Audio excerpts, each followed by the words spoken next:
Oui. Que peut-on retenir donc de cet échange avec le patron du Vouri, le préfet?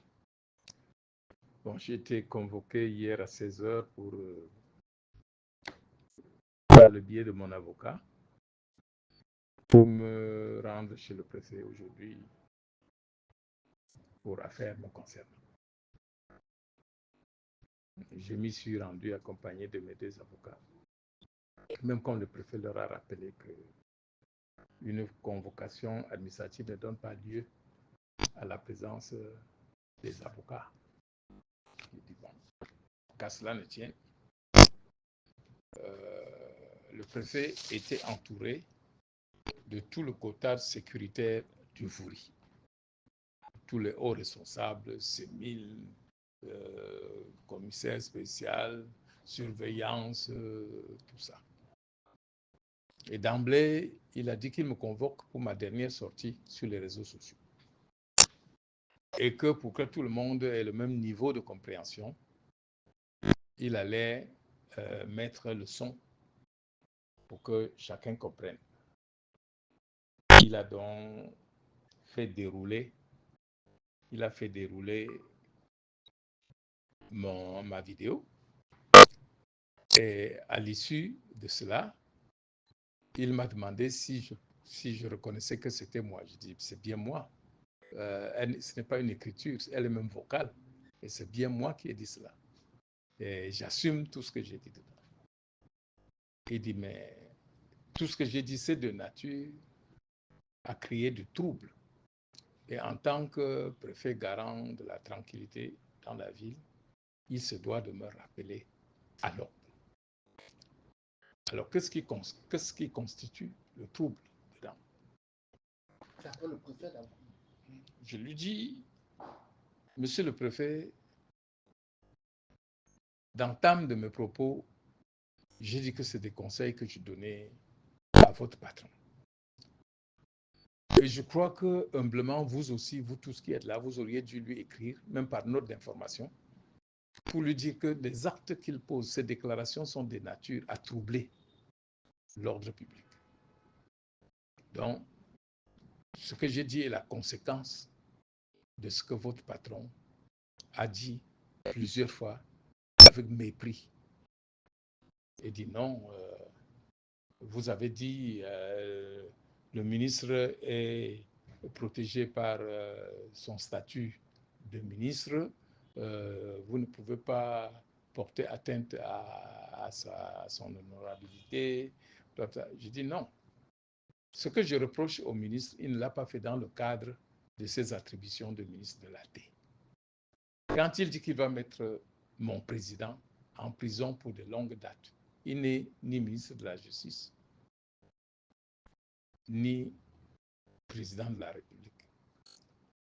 Il peut constater des faits. Ensuite, il dit que mon candidat, que mon président ne sera pas candidat. Il n'est pas le patron de l'ECAM pour déclarer cela, parce que ce n'est pas lui qui juge de la recevabilité des candidatures.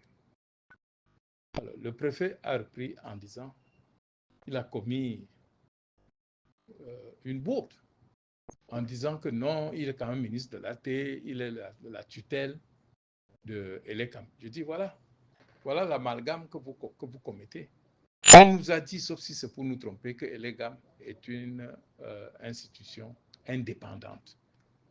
Ça veut dire qu'elle n'a personne ni au-dessus d'elle. C'est pour ça que nous pensons que toute intrusion dans la gestion du processus électoral par quiconque relève de troubles et que vous auriez dû, d'une manière, vous ne pouvez pas reprendre votre chef, mais vous auriez dû lui souffler à l'oreille que ce n'est pas de sa compétence. Bon, on a poursuivi. Le ton était apparemment bas jusqu'au moment où le commissaire au second territoire dit que bon, il y a un autre chapitre. Vous avez dit que dans l'armée, les statistiques montrent qu'il y a 80% des loyaux, hein, des patriotes. Les 20% sont composés de quoi? Qui a fait ces statistiques? Je dis non. Il ne faut pas entendre ce que j'ai dit. Il faut déjà comprendre pourquoi j'ai dit cela. Quelqu'un a dit que si aux élections, quelqu'un d'autre que le président actuel gagne les élections, l'armée va prendre le pouvoir. L'armée va prendre le pouvoir parce qu'il pense que l'armée est anti-républicaine. C'est pour ça que je lui dis qu'au bas mot, il y a au moins 80% de républicains dans l'armée. Donc l'armée ne prendra pas le pouvoir. L'armée sera garant de la justice et de la liberté et de l'application des textes régissant un pays démocratique.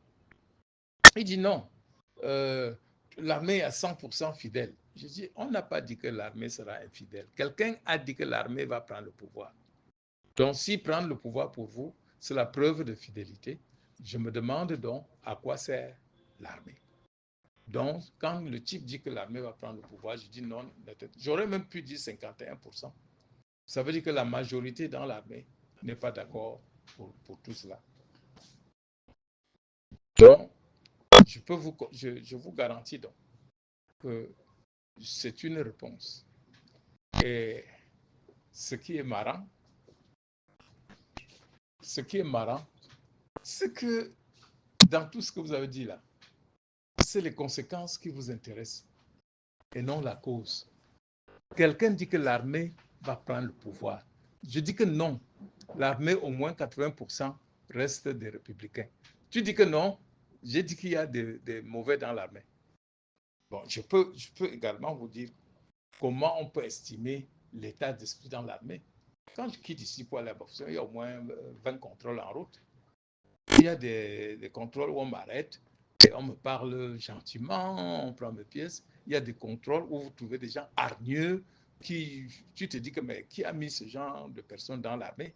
Mais ces gens hargneux sont infimes par rapport c'est pour ça que je dis que l'armée ne peut pas se mettre au service du mal, comme les gens pensent. Ils veulent insister, je dis non, il n'y a pas plus sourd que celui qui ne veut pas comprendre. Il dit bon, vous dites que vous avez repéré les maisons des gens. Je dis, on n'a pas repéré les maisons des gens. On a dit qu'on les connaît et on connaît où ils habitent. Et on ira les chercher pour les traduire à la justice. Au cas où ils commettaient quelque chose de répréhensible. On n'a pas dit que là où ils sont en danger. Ils seront en danger parce que le peuple ira les chercher. Il dit, pourquoi le peuple? Je dis, mais parce qu'il y a déni de justice. Nous avons porté plainte devant la Cour constitutionnelle, qui est le garant de la constitutionnalité des faits. Et cette haute institution a dit que non, elle était incompétente. Et elle nous a désigné quelque chose à l'échelle, au bas de l'échelle, comme compétent. Et là-bas, on nous a dit aussi qu'on est incompétent. Mais nous nous plaignons, qu'est-ce qu'il nous reste à faire? À résister. Quand on vous refuse la justice, vous avez le droit de résister. Il dit, bon, et pourquoi vous ne citez que l'ECAM et la Cour constitutionnelle? Je dis, nous sommes dans le domaine des élections. Les personnes qui interviennent, c'est l'ECAM, c'est les tribunaux et la Cour constitutionnelle. Et j'ai dit que nous ne prendrons pas une institution. Nous prendrons dans l'institution qui a fait quoi? Par exemple, l'ECAM, le responsable du refus de publication de la liste, c'est Éric Essoussé. C'est lui le patron. Alors, vous ne lui demandez pas de publier la liste. Vous-même, vous avez vu dans les journaux combien de doublons on a découvert sur les petites parties des listes qui sont publiées. Ils ont été obligés d'arrêter. Et vous savez à quoi servent les doublons? Il dit, à quoi ça sert? J'ai dit, j'ai mon propre garde de corps qui a 2 cartes, il s'est retrouvé avec 2 cartes électorales, à Douala et au village. S'il vote au village, et l'ECAM sait dans quel bureau son nom se trouve ici, on votera pour lui. Au profit de qui, on ne sait pas. C'est pour ça qu'on dit, mettez la liste pour qu'ensemble, si nous voulons que les choses soient transparentes. Et le même commissaire, on dit surveillant de territoire, très hargneux, il me dit, Quand Kamto a dit qu'il va brûler la République et tout le monde va brûler avec, j'ai dit non. Je ne crois pas que votre rôle soit de déformer les propos. Kamto a dit que vous avez l'allumette et la mèche. Et que si vous brûlez la République, nous allons y brûler tous. Si vous brûlez la République, Kamto n'a jamais dit qu'il va brûler la République. Parce que notre devise, c'est le changement dans la paix et par les urnes. Nous, on n'a jamais dit ça. Il dit qu'il fallait le reprendre. Je dis le reprendre pourquoi? Pourquoi vous ne voyez que ce qu'il a dit? Chaque fois qu'il parle, c'est en réponse à votre patron, qui se prend pour ce qu'il n'est pas. Changer. Changer. Je dis, mais quand quelqu'un sort de son rôle, vous voulez que je dise que quoi? Il se prend pour ce qu'il n'est pas. Donc, à la sortie, il me dit, OK, pour conclure, je vous dis que cette fois-ci, je vous ai convoqué. La prochaine fois, ça ne sera pas comme ça. Je lui dis, non, ne me menacez pas. Vous m'avez convoqué, je suis venu gentiment parce que vous m'avez envoyé une convocation à 16h hier. Et aujourd'hui, à 11h, je suis devant vous.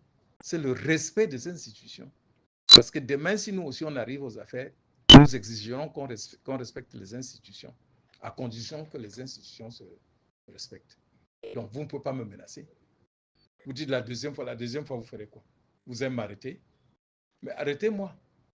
Mais je vous préviens que mon état de service dans ce pays commande respect.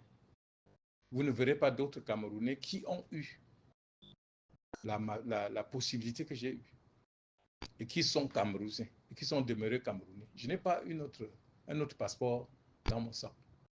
Encore que j'ai été représentant de Jacques Chirac en Afrique, j'aurais pu tout avoir.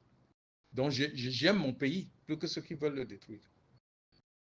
Je vous préviens que, comme je vous ai dit, je dis si c'est des tons de menace, vous n'avez pas besoin d'attendre la prochaine fois. Vous pouvez exécuter tout de suite. Mais je vous dis que vous ne pouvez pas vous atteler à menacer ceux qui crient de douleur en laissant ceux qui les ont piqués. Qu'avez-vous dit à celui qui a dit qu'on va faire le coup d'État? Qu'avez-vous dit à celui qui chaque jour dit qu'il faut tuer une race?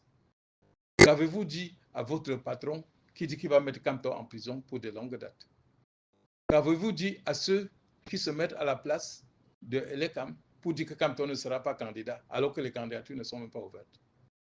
Et le commissaire là rebondit. Il dit oui, vous savez que le MRC ne peut pas présenter candidat. Je dis non, je ne voudrais pas vous insulter en disant que vous ne connaissez pas la loi.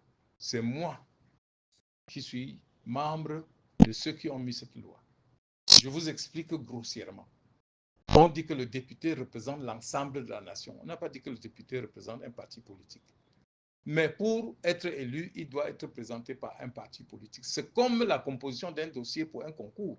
On dit faut telle chose, telle chose, telle chose. Mais dès que tu passes le concours, tu occupes la fonction pour laquelle tu as passé le concours. Donc, le candidat est présenté par un parti politique, mais il n'appartient pas à ce parti politique puisqu'il représente l'ensemble de la nation. Et s'il quitte ce parti politique, il part avec son mandat. Et s'il adhère à un autre parti, il représente désormais ce parti-là à l'Assemblée nationale parce que le compte rendu de ce qu'il entend à l'Assemblée, c'est à ce parti qu'il a rendre. Et il y a un exemple parlant. On vient de voir à Bafoussam toute une commune qui a fêté 40 ans de pouvoir de Paul Biya, alors qu'il y a 40 ans, il n'était pas avec Paul Biya, habillé de tenue de RDPC. Vous croyez qu'on les appelle des conseillers de quoi? Ils sont aujourd'hui conseillers de RDPC. Ils ne sont pas conseillers de SDF. Est-ce qu'on a fermé la commune en disant que comme vous n'êtes plus du SDF, on ferme la commune? Ou bien allez exercer votre mandat chez vous. Donc quand on est sorti, il a dit qu'on me conduise chez le co-région. Je lui dis, mais monsieur le préfet, vous blaguez? C'est comme si vous m'avez arrêté. Vous m'avez convoqué, je suis venu. Si le co-région a besoin de moi, qu'il me convoque. Je n'y vais pas. Il a dit, vous allez y aller. Je dis, ben, vous allez amener mon cadavre là-bas. Bon, le colonel, le lieutenant-colonel, commandant de la région, qui est un monsieur très, très compréhensif, a dit que bon, j'ai dit, je viendrai demain de mon propre gré. Je viendrai à votre bureau et on ira le voir. D'abord, le collégien, c'est quelqu'un, c'est un militaire responsable, donc il n'y a pas de problème. Mais je ne vais pas maintenant. Ne donnez pas l'impression aux gens dehors que vous m'avez arrêté pour amener quelqu'un. Voilà sur quoi on s'est arrêté.